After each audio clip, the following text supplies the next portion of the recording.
Hey everyone.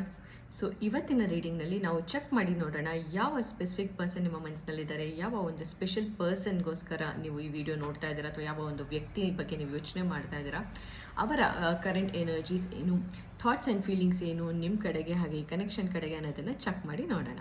Okay, so let's see. Think of this person.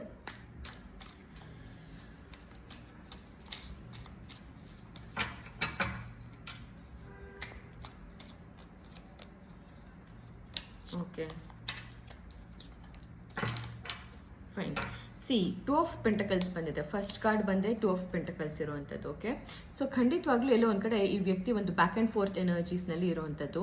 Back and fourth energies ಅಂತ ಹೇಳಿದರೆ like ಅವ್ರಿಗೆ ಇನ್ನೂ ಸರಿಯಾಗಿ ಒಂದು ಡಿಸಿಷನ್ ಅಥವಾ ಒಂದು ನಿರ್ಧಾರ ತಗೊಳ್ಳಿಕ್ಕೆ ಆಗ್ತಾ ಇಲ್ಲ. ಅಂದರೆ ಈ ಕನೆಕ್ಷನಲ್ಲಿ ಮುಂದುವರಿಬೇಕಾ ಬೇಡವಾ, ನಿಮ್ಮ ಹತ್ರ ಬರಬೇಕಾ ಬೇಡವಾ, ಅಥವಾ ಇದು ಸರಿಯಾದ ಕನೆಕ್ಷನ್ ಅವ್ರಿಗೆ, ಇದರಲ್ಲಿ ಅವರು ಇನ್ವೆಸ್ಟ್ ಮಾಡಬಹುದಾ ಏನು.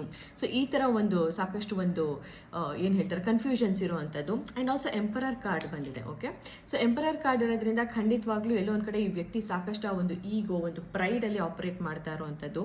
ಅಂದರೆ ಅವರು ನಿಮ್ಮ ಹತ್ರ ಹೇಗೆ ಅವ್ರನ್ನ ತೋರಿಸ್ಕೊಳ್ತಾ ಇದ್ದಾರೆ ಅಂತ ಅಂದರೆ, ನಾನು ತುಂಬ ಒಂಥರ ಕಂಟ್ರೋಲಲ್ಲಿರುವಂಥ ಪರ್ಸನ್ ಅನ್ನೋ ಥರ. ಬಟ್ ನೀವು ಸುತ್ತಮುತ್ತ ಇದ್ದಾಗ ಅಥವಾ ಅವ್ರು ನಿಮ್ಮ ಸುತ್ತಮುತ್ತ ಇದ್ದಾಗ ಅವರು ಸಾಕಷ್ಟು ಒಂದು ಭಯ ಪಡುವಂಥದ್ದು. ಭಯ ಅನ್ನೋದಕ್ಕಿಂತ ಹೆಚ್ಚು ಒಂದು ಸ್ವಲ್ಪ ನರ್ವಸ್ನೆಸ್ ಫೀಲ್ ಮಾಡ್ತಾರೆ, ಅಂದರೆ ಸ್ವಲ್ಪ ಗಾಬರಿ ಆಗುತ್ತೆ. ಆ್ಯಂಡ್ ಆ ಒಂದು ಗಾಬರಿತನ ಅಥವಾ ಆ ಒಂದು ನರ್ವಸ್ನೆಸ್ನಲ್ಲಿ ಏನೋ ಕಂಟ್ರೋಲ್ ತಪ್ಪೇನೋ ಒಂದು ಮಾತಾಡೋವಂಥದ್ದು ಅಥವಾ ಏನೋ ಒಂಥರ ವಿಚಿತ್ರವಾಗಿ ಬಿಹೇವ್ ಮಾಡ್ದೋ ಏನೋ ಮಾಡಿಬಿಡ್ತೀನಿ ಅನ್ನೋ ಒಂದು ಭಯದಿಂದನೂ ಕೂಡ ಎಲ್ಲೋ ಒಂದು ಕಡೆ ಅವರ ಈ ಎಂಪರರ್ ಎನರ್ಜಿನಲ್ಲೇ ಇರೋದಕ್ಕೆ ಟ್ರೈ ಮಾಡ್ತಾರೆ. ಅಂದರೆ ಹೆಚ್ಚು ಕಂಟ್ರೋಲ್ ಆಗಿದ್ದೀನಿ ನಾನು, ತುಂಬ ಒಂದು ಪ್ರಾಕ್ಟಿಕಲ್ ವ್ಯಕ್ತಿ ಅನ್ನೋ ಥರ. ಆ್ಯಂಡ್ ಐ ಡೂ ಫೀಲ್ ಈ ವ್ಯಕ್ತಿ ಸ್ವಲ್ಪ ತುಂಬ ಪ್ರಾಕ್ಟಿಕಲಾಗಿ ಯೋಚನೆ ಮಾಡುವಂಥ ವ್ಯಕ್ತಿ. ತುಂಬ ಎಮೋಷ್ನಲ್ಲಿ ಇನ್ವೆಸ್ಟ್ ಮಾಡಬೇಕು ಆ ಥರ ಎಲ್ಲ ಇಲ್ಲ. ಸಾಕಷ್ಟು ಒಂಥರ ಪ್ರಾಕ್ಟಿಕಲ್ ಆಗಿ ಲಾಜಿಕಲ್ ಆಗಿ ಯೋಚನೆ ಮಾಡ್ತಾರೆ.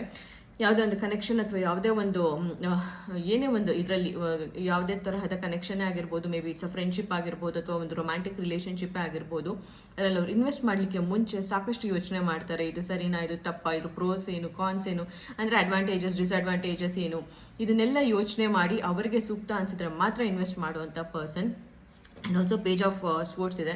ಸೊ ನಾನು ಆಗಲೇ ಹೇಳಿದೆ, ಅವ್ರಿಗೆ ಏನೇ ಒಂದು ಕೆಲಸ ಅಥವಾ ಯಾವುದೇ ಒಂದು ಕನೆಕ್ಷನ್ ಯಾವುದರಲ್ಲೇ ಇನ್ವೆಸ್ಟ್ ಮಾಡಬೇಕಾದ್ರೂ ಸಾಕಷ್ಟು ಒಂದು ಅನಲೈಸ್ ಮಾಡ್ತಾರೆ ಅಂತ. ಸೊ ಹಾಗಾಗಿ ನಿಮ್ಮ ಬಗ್ಗೆ ಹೆಚ್ಚು ತಿಳ್ಕೊಳ್ಳೋವಂಥ ಒಂದು ಕ್ಯೂರಿಯಾಸಿಟಿ ರೈಟ್ ನಾವು ಅವ್ರಿಗೆ ಕಾಣಿಸ್ತಾ ಇದೆ. ಆ್ಯಂಡ್ ಆಲ್ಸೋ ನನಗೆ ಡೆಫಿನೆಟಾಗಿ ಅನಿಸ್ತಾ ಇರೋದು ಈ ವ್ಯಕ್ತಿ ನಿಮ್ಮನ್ನು ದೂರದಿಂದ ಎಲ್ಲೋ ಅಬ್ಸರ್ವ್ ಮಾಡ್ತಾ ಇರೋವಂಥದ್ದು.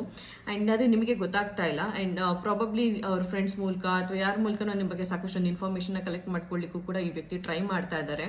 ಮೇ ಬಿ ನಿಮ್ಮ ಸೋಷಿಯಲ್ ಮೀಡಿಯಾಸ್ನ ಅಕೌಂಟ್ನ ಚೆಕ್ ಮಾಡ್ತಾ ಇರೋವಂಥದ್ದು, ಕಾನ್ಸ್ಟೆಂಟ್ ಆಗಿ ಸ್ಟಾಕ್ ಮಾಡುವಂಥದ್ದು. ಸೊ ಈ ಥರ ಏನೋ ಒಂದು ಮಾಡ್ತಾ ಇರೋವಂಥದ್ದು ಕೂಡ ನನಗೆ ಕಾಣಿಸ್ತಾ ಇದೆ.